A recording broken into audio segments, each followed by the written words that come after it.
여러분,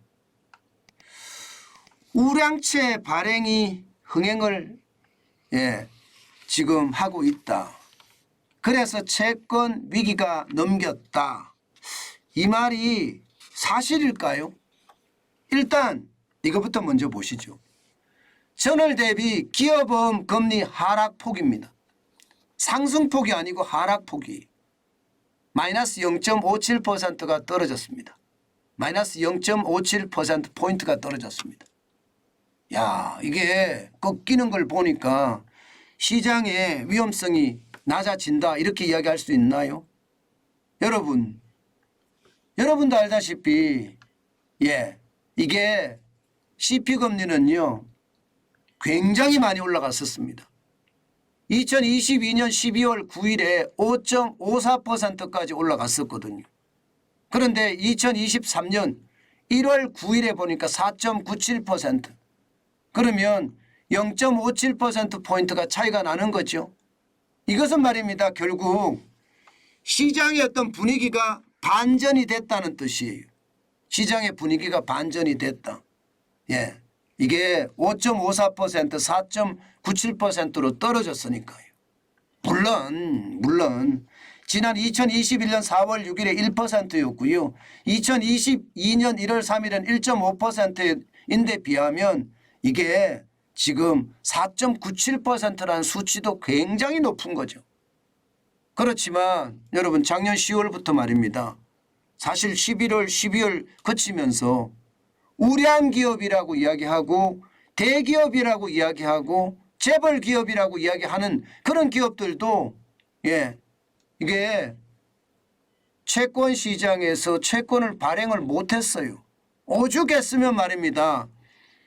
주식회사 SK가 기업보험 시장에서 발행을 했을까요? 기업보험 시장은 지금 CP금리가 이렇게 되는 것은 기업보험 시장은 단기입니다. 단기. 이게 장기가 아니에요. 뭐 90일 뭐 이렇게 빌려주는 거거든요. 단기로 빌려주면서도 금리가 비싼 게 기업보험 시장인데 SK 주식회사가 CP 시장에까지 들어와서 발행할 정도로 그 정도로 심각했었거든요. 거기에 비하면 발행이 된다는 자체가 그나마 다행이다 뭐 이렇게 이야기하고 있는 거죠. 실제 말입니다. 롯데건설 결국 말입니다. 회사채 발행에 성공을 했잖아요.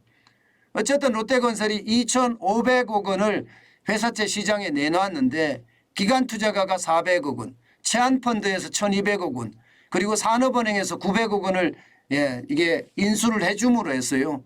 2,500억 원의 회사채 발행에 성공을 했습니다. 다행이죠. 굉장히 다행이죠. 게다가 롯데건설은 메리츠 증권하고인가요? 이게 다시 펀드를 1조 5천억짜리를 만들었습니다. 그 1조 5천억짜리 만든 다음에 지금 롯데건설의 포줌으로 해서 1월 달에 지금 돌아올 수 있는 회사채 만기들 다 막아냈습니다. 어쨌든 금리는 높지만 일단 시장에서는 막아냈다는 사실이 채권에 대한 위기가 좀 수그러드는다 이렇게 이야기할 수 있습니다. 롯데건설 최악의 롯데건설이 회사채 발행에 성공을 하니까 너도 나도 회사채 발행에 나서고 있습니다. 실제로 KT가 1,500억 원을 지금 예정을 했거든요. 그런데 응모액이 말입니다. 2조 8,850억 원이 들어왔습니다. 그래서 최종 발행액을 3천억으로 높였습니다. 이마트도 마찬가지입니다. 2천억 발행을 하려고 했는데 응모액이 1조 1,750억 원이 들어왔습니다. 그래서 최종 발행액은 3,900억으로 결정했고요. 포스코는요 3,500억 원을 하겠다 했는데 3조 9,700억 원이 들어왔습니다. 2배나 들어왔어요. 그래서 최종 발행액 7천억으로 높였고요. 이게 연합자산관리 같은 경우도 이게 뭐 잘 알지도 못하는 회사잖아요. 근데 여기도 마찬가지 700억 원을 발행하기로 했는데 1조 200억 원이 들어오니까 1,000억으로 높였고요. LG U+나 롯데제과, 대상도 마찬가지로 지금 계속 높이고 있는 겁니다. 지금 어쨌든 1월이지만 회사채가 발행이 굉장히 잘 되고 있는 거죠. 회사채 발행이 잘 되니까 채권 위기는 좀 넘은 것은 아닌가 시장에서는 그렇게 이해합니다. 물론 아직 ABCP라고 이야기하는 PF 정권 말입니다. 예, PF 대출. 이거는 아직 만만치 않습니다. 여러분 보시다시피 예, BBB- 회사채 금리는 여전히 10% 고공행진하고 있습니다. 지난해 10월 21일에 11.591%를 받던 것이 지금도 10.94%가 되고 있거든요. 대부분이 BBB-라는 회사채 금리는요. 대부분 보면 ABCP 그러니까 자산 유동화 기업 어음이라고 이야기하는 예, 부동산 PF 대출이 많습니다. 그러니까 부동산 PF 대출은 아직까지 금리가 10.94%니까 시장의 분위기는 뭐 이게 완전히 채권 위기가 사라졌다 이것은 아닙니다. 당장 말입니다. 시장의 분위기는요. 아직까지 두고 보자는 분위기예요. 아직까지 PF 대출에 대한 어떤 위험성 좀 크다고 볼 수 있습니다. 사실 말입니다. 한국은행에서조차도 이제는 예, 채권에 대한 어떤 위기는 좀 넘어선 건 아닌가 이렇게 이야기는 합니다. 그렇지만 이 금리 감당할 수 있을까요? 10.94%의 금리 감당할 수 있을까요? 쉽지 않다고 보는 겁니다. 앞서 제가 말씀드렸던 것처럼 기업보험의 금리가 4.97% 이것도 감당하기가 쉽지가 않습니다.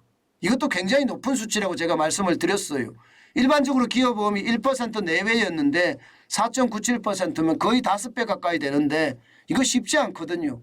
하물며 10%가 되는 금리를 감당하기란 이게 만만치 않다는 거죠. 결국 말입니다. 채권 위기는 이제 예, 그나마 좀 넘겼다 하지만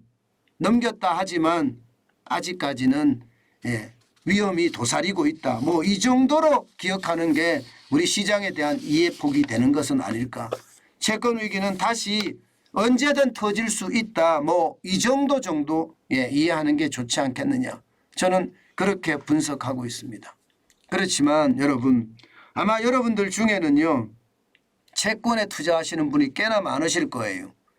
저는 우량채가 아직까지는 금리가 높거든요. 예, 우량채는 사는 게 저는 나쁘지 않다고 생각합니다. 예, 일금융권의 예금금리가 5% 밑으로 떨어졌습니다.